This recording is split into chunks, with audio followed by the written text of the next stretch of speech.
Bakit may mga tao inaalis ng Diyos sa buhay mo? At umaalis sa buhay mo. Tandaan niyo po ito, tiyak may mawawala sa buhay mo.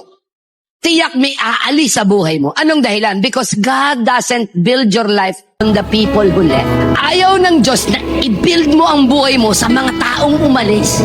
Pag ayaw na sa'yo, tanggapin mo na. May mga tao na, let's say, nag-apply ka ng trabaho, hindi ka nakapasok, it left. Tanggapin mo, it's not for you. God is not preparing that place for you. Eh, pastor, ginawa ko naman ang lahat. Okay, ginawa mo ang lahat, and yet sarado ang pinto. Tandaan mo ito, Diyos lang ang pwedeng magbukas.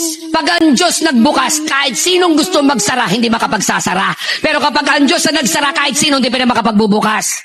Tandaan niyo ito, mga kapatid. Whoever left your life, whoever walked away from you, was not part of God's purpose for your current season.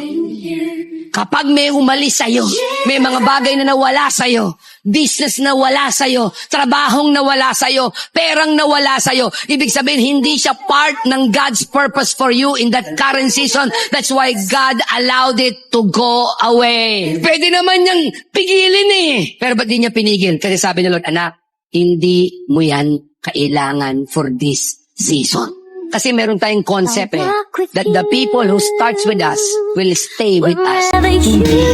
Not all that who started with us will stay with us. Bakit? Kasi ang Diyos magpapadala lang ng tamang tao, tamang panahon in your current season.